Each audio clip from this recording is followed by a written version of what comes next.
ज्ञान गंगा गीता दर्शन। पूर्व प्रसंग में आप श्रवण कर रहे थे स्वधर्म त्याग का निषेध। जो अपना स्वधर्म है या स्वकर्म है उसे त्यागना नहीं चाहिए। सदोषम अपि न त्यजेत, दोष युक्त होने पर भी नहीं त्यागना चाहिए, क्योंकि कर्म सभी दोष युक्त हैं। आओ आज के प्रसंग में संन्यास योग से परम सिद्धि की प्राप्ति बताते हैं भगवान श्री कृष्ण। अशक्त बुद्धि सर्वत्र जितात्मा विगत स्पृहा नैष्कर्म सिद्धिम परमां संन्यासेनाधिगच्छति। ज्ञान निष्ठा की बात है, ब्रह्म ज्ञान निष्ठा। भगवान श्री कृष्ण कहते हैं अर्जुन, सर्वत्र अशक्त बुद्धि, आसक्ति से रहित बुद्धि वाला, सर्वत्र आसक्ति से रहित बुद्धि वाला, विगत स्पृहा, स्पृहा रहित, इच्छा रहित, तृष्णा रहित अंतःकरण वाला पुरुष संन्यासेन परमाम नैष्कर्म सिद्धिम अधिगच्छति। सांख्य योग के द्वारा, ज्ञान योग के द्वारा, संन्यास योग के द्वारा परम नैष्कर्म सिद्धि को प्राप्त होता है। नैष्कर्म सिद्धि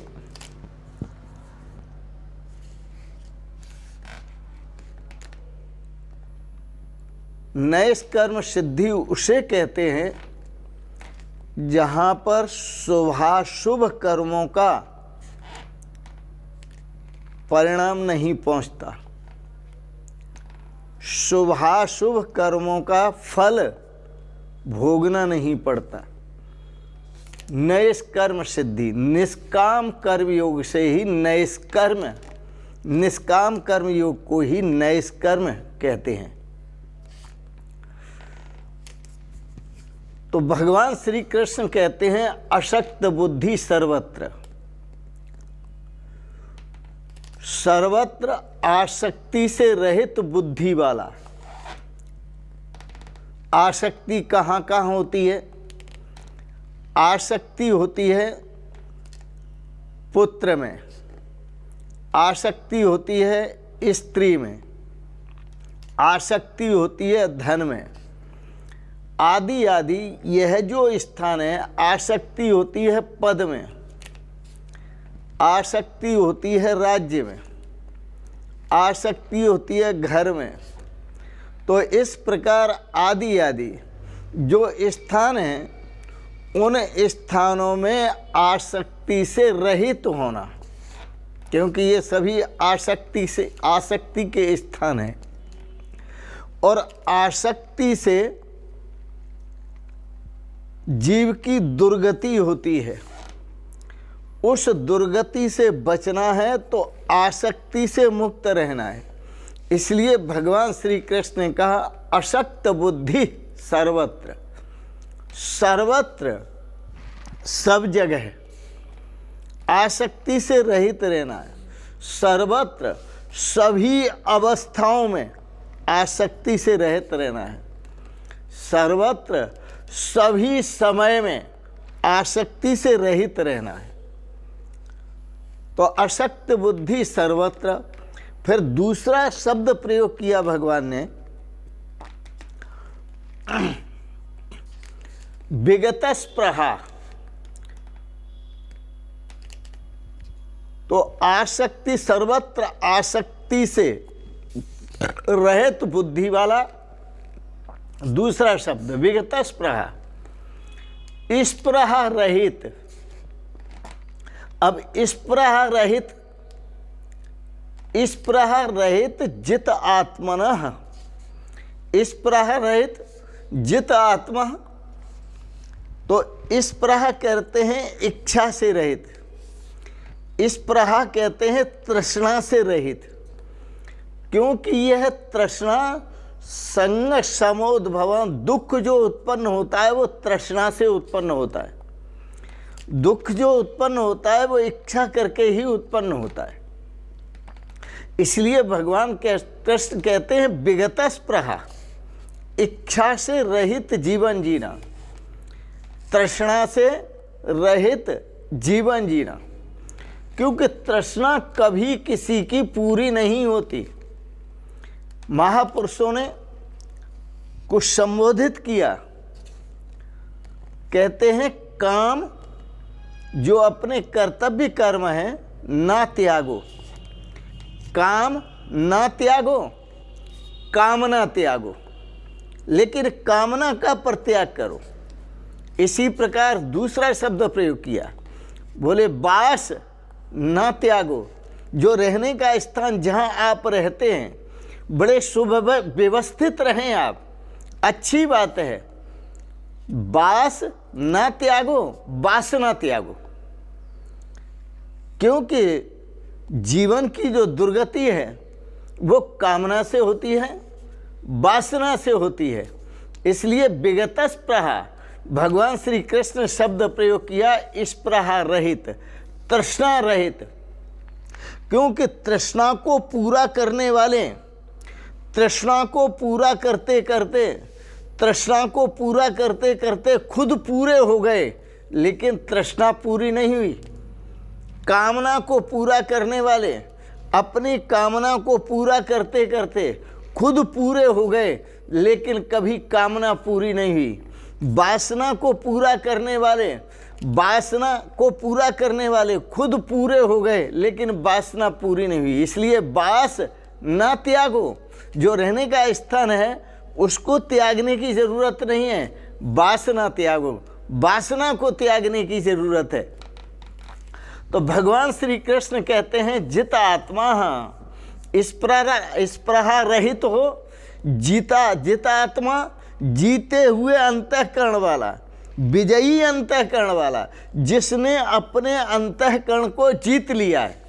अंतःकरण के चार भेद हैं, मन को जीत लिया, बुद्धि को जीत लिया, चित्त को जीत लिया और अहंकार को जीत लिया। जित आत्मा, जिसने अपने अंतःकरण को जीत लिया, तो जीते हुए अंतःकरण वाला संन्यासेन परमाम, संन्यासेन, संन्यासेन सांख्य योगेन, संन्यासेन निष्कर्म योगेन, संन्यासेन जो सांख्य योगी है, जो ज्ञान योगी है, वह ज्ञान योगी उस सांख्य योग के द्वारा, ज्ञान योग के द्वारा उस परम नैष्कर्म सिद्धि को प्राप्त होता है। जिस नैष्कर्म सिद्धि को प्राप्त होते हैं निष्काम कर्म योगी, निष्काम कर्म योगी, जो निष्काम कर्म योगी होते हैं वो सभी शास्त्र विहित सत्कर्म करते हैं, लेकिन उनके उन कर्मों के पीछे उनकी कोई वासना नहीं होती, उनकी कोई इच्छा नहीं होती, उनकी कोई कामना नहीं होती, उनकी कोई तृष्णा नहीं होती, और उनमें, उन कर्मों में उनकी कोई आसक्ति भी नहीं होती। ऐसे निष्काम कर्म योगी संन्यासेन सांख्य योग के द्वारा, निष्काम कर्म के योग के द्वारा परम, उस परम नैष्कर्म सिद्धि को प्राप्त होते हैं। परम नैष्कर्म सिद्धि बड़ा सुंदर है। भगवान श्री कृष्ण ने जो कहा वह यह आत्मज्ञानी के लिए कहा।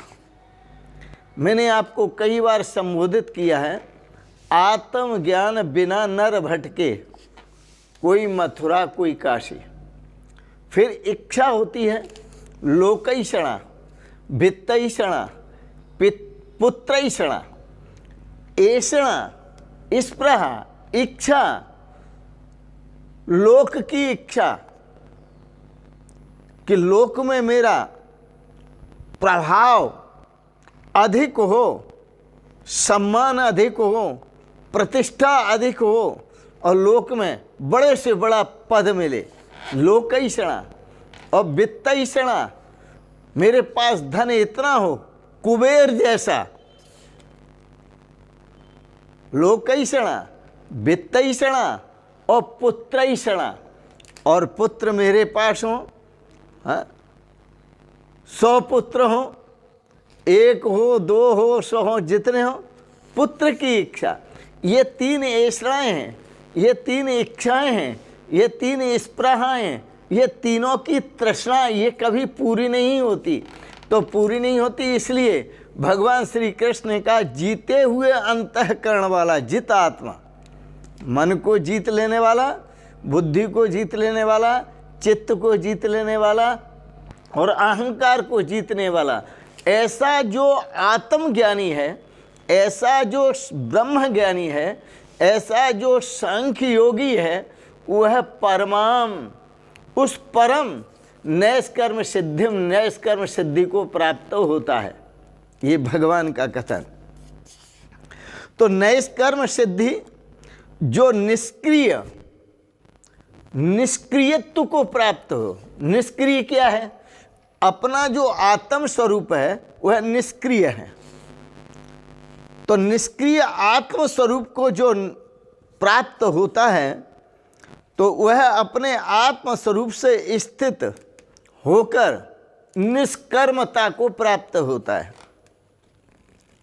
और जो निष्कर्मता है वही नैष्कर्म सिद्धि है, क्योंकि निष्कर्म केवल परमात्मा है, वह कभी कोई कर्म करता नहीं है। उसको अकर्ता कहते हैं, उसे अभुक्ता कहते हैं, उसे अजन्मा कहते हैं, उसे अमरणा कहते हैं। तो यह परमात्मा का लक्षण है। तो हमारा जो आत्म स्वरूप है यह परमात्मा स्वरूप ही है। इसलिए सद्यो मुक्ति, एक शब्द आता है वेदों में, सद्यो मुक्ति। सद्यो मुक्ति, शीघ्र मुक्ति, तुरंत मुक्ति उसी को प्राप्त होती है जो सभी आसक्तियों से रहित हो जाता है, सभी इच्छाओं से रहित हो जाता है, तृष्णाओं से रहित हो जाता है, वासनाओं से रहित हो जाता है और अपने अंतःकरण को जीत लेता है। ऐसा सांख्य योगी परम सिद्धि को प्राप्त होता है। यह भगवान श्री कृष्ण का कथन है। आत्मनिष्ठा ही ज्ञान निष्ठा है और ज्ञान निष्ठा, आत्मनिष्ठा ही नैष्कर्म सिद्धि है। इसलिए हमारे संत आपको जगाते हैं और जगाते हुए कहते हैं, लगाकर सब कर्मों में आग, अरे मन निज स्वरूप में जाग। लगाकर सब कर्मों में आग, अरे मन निज स्वरूप में जाग। लगाकर सब कर्मों में आग, अरे मन निज स्वरूप में जाग। सभी कर्मों की तृष्णा छोड़ दो, कामना छोड़ दो और सभी कर्मों की छोड़कर, लेकिन छोड़ोगे कैसे? छोड़ नहीं पाओगे। परंतु आत्मबोध होने पर, आत्म स्वरूप का, अपने निजी स्वरूप का बोध होने पर सब छूट जाएंगे। वैराग्य राग रस को भव भक्ति निष्ठा, श्रीमद् भागवत में कहा वैराग्य राग के नष्ट रसिक बनो। वैराग राग रसिकः, वैराग्य राग रसिकः का मतलब होता है विशुद्ध अंतःकरण में उस परमात्मा के स्वरूप का आनंद लो। परम पवित्र अंतःकरण में, विशुद्ध अंतःकरण में उस अपने आत्म स्वरूप का दर्शन करो। वैराग्य राग रसिकः भव भक्ति निष्ठा। ब्रह्म सत्यम जगत मिथ्या, क्योंकि ये सारा जगत मिथ्या है, ब्रह्म ही सत्य है। विपाट घृणाम विपाट सर्व इसमें पुत्र मित्र आदि के स्वपी, जो सभी प्रकार की घृणाओं से मुक्त हो जाता है, अपने को मुक्त कर लेता है। घृणाम विपाट्य, एक दूसरा अर्थ और भी है, जिसे सबसे घृणा हो जाती है, केवल अपने से प्रीति करता है। चाहे पुत्र हो, चाहे मित्र हो, चाहे कलत्र हो, चाहे धन हो, चाहे लोक लोकांतर आदि हो, सब में सर्वत्र घृणा को प्राप्त करके, विरक्ति, सब जगह से विरक्ति प्राप्त करके, वैराग्य प्राप्त करके, आसक्ति से रहित हुआ बुद्धि वाला जो पुरुष है, वही आत्मज्ञानी है और वही अपने श्रेय और सौभाग्य को प्राप्त होता है। इसलिए मुक्ति को उपनिषद के ऋषि ने तो बड़े गजब की बात कह दी, और बड़ी सुंदर बात है, सुनने लायक। वह मुक्ति को उपनिषद के ऋषि कहते हैं, लोक वासनया जंतो हो, शास्त्र वासनया अपि ही, देह वासनया ज्ञानम यथा वन्नैव जायते। ऋषि कहते हैं यथार्थ ज्ञान के प्रतिबंधक, जिनको यथार्थ ज्ञान होता है उनकी वो लोक वासनाओं से मुक्त होते हैं, वो शास्त्र वासनाओं से भी मुक्त हो जाते हैं, वो देह वासना से भी मुक्त होते हैं। लोक वासना, शास्त्र वासना और देह वासना। लोक वासना, शास्त्र वासना, देह वासना, ये ऐसी वासनाएं हैं, ये आपको आत्मज्ञान होने नहीं देती, क्योंकि आप किसी शास्त्र से बंध जाते हैं, अपने आत्म स्वरूप को भूल जाते हैं और अपने शास्त्र से बंधकर दूसरे के शास्त्रों का खंडन करते हैं। खंडन और मंडन में आप लगे रहते हैं, आत्मज्ञान से विमुख हो जाते हैं, आत्मज्ञान से रहित हो जाते हैं, स्वरूप ज्ञान से रहित हो जाते हैं। आपको स्वरूप का ध्यान नहीं, खंडन मंडन का ध्यान है, शास्त्र का ध्यान है। शास्त्र का ध्यान नहीं करना है, न लोक का ध्यान करना है, न देह का ध्यान करना है। इसलिए यहाँ लोक वासनया जंतो, शास्त्र वासनया अपि, लोक की वासना तो त्यागनी ही है, शास्त्र की वासना भी त्यागनी है और देह वासना भी त्यागनी है। ज्ञानम यथावन नैव जायते, यदि ये तीनों वासना है तो उसे कभी ज्ञान नहीं होगा, कभी आत्मज्ञान प्राप्त नहीं होगा। इसलिए तीनों वासनाओं का परित्याग करना है। पुनः कहूँ, लोक की वासना, शास्त्र की वासना, देह की वासना जब तक है तब तक ज्ञानम नैव जायते इथावत। जो यथार्थ ज्ञान है, जो आत्मज्ञान है, जो ब्रह्म ज्ञान है, स्वरूपतः ज्ञान है, वो उस व्यक्ति को नहीं होगा। ऐसा मुक्ति को उपनिषद के ऋषि कहते हैं। परमात्मनि यो रक्तो विरक्तो अपरमात्मनि, जो अशक्त बुद्धि होता है, स्पृहा से रहित होता है, वह परमात्मा में अनुरक्त होता है, परमात्मा में प्रीति वाला होता है। और परमात्मा में प्रीति वाला होता है विरक्तो अपरमात्मनि। और जो अपरमात्म रूप ये समस्त संसार है, समस्त प्रपंच है, विरक्ता, इसमें यह वह घृणा रखता है, इससे विरक्ति रखता है, इससे संबंध नहीं रखता। ऐसा जो योगी है, परो ही योगो मनसः समाधि, ऐसा जो योगी है वह योगी लोक वासना से रहित, देह वासना से रहित, शास्त्र वासना से रहित यथार्थ ज्ञान को प्राप्त कर लेता है। परो ही योगो मनसः समाधि, वहाँ मन का समाधान होता है, मन समाधिस्थ तो हो जाता है, क्योंकि योग जो है इन सभी वासनाओं से रहित है, और जब सभी वासनाओं से साधक रहित होता है तभी योगस्थ होता है। संगम संग त्यागम विदुर मोक्षम, क्यों?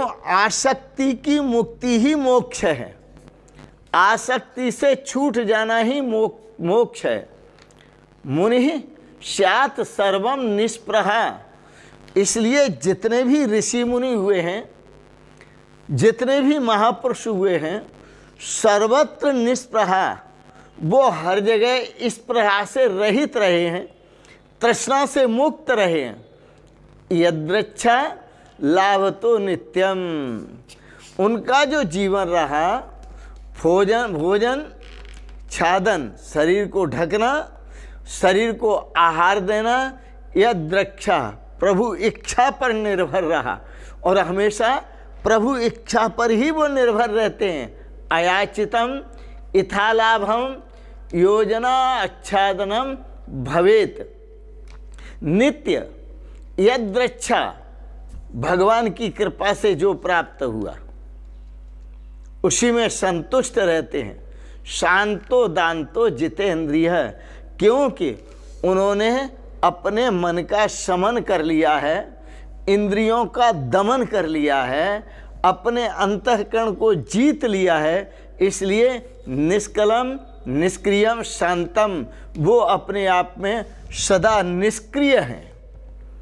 क्योंकि वह परमात्मा के साथ एक हो गए, तो परमात्मा स्वयं निष्क्रिय है, वो स्वयं अपने आत्म स्वरूप का दिव्य दर्शन करके महापुरुष स्वयं निष्क्रियत्व को प्राप्त हुए, अर्थात अपने निष्क्रिय स्वरूप को प्राप्त हुए।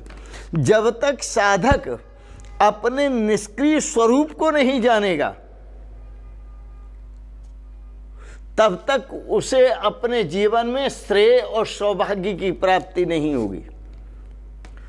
उसे अपने जीवन में उस परमात्मा स्वरूप की प्राप्ति नहीं होगी।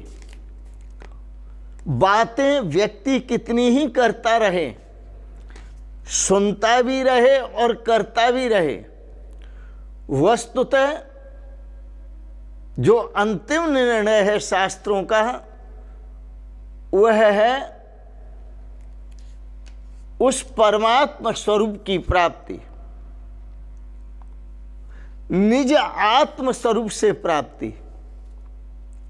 यही भगवान श्री कृष्ण आज के प्रसंग में बता रहे हैं कि जो अशक्त बुद्धि, जो ज्ञानी होता है, जो तत्वज्ञ होता है, वो सर्वत्र आसक्ति से रहित बुद्धि वाला होता है, और विगत स्पृहा, सर्वत्र इस प्रहा से रहित, सब में इस प्रहा से रहित, तृष्णा से रहित होता है जितात्मा, और वह जीते हुए अंतःकरण वाला होता है। ऐसा सांख्य योगी उस परम नैष्कर्म सिद्धि को प्राप्त होता है, अर्थात परमात्मा स्वरूप की प्राप्ति रूप नैष्कर्म सिद्धि को प्राप्त होता है।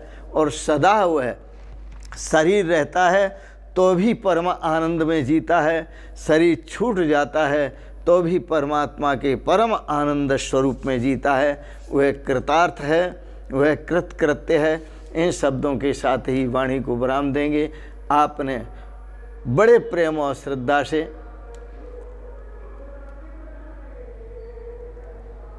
गीता दर्शन पर भाव विचार श्रवण किए। अब कृत्य भयु में उमा जी जैसे भगवान शिव से कहती हैं, इस ज्ञान को श्रवण करके अब कृत्य भयु में तब प्रसाद विश्वेश,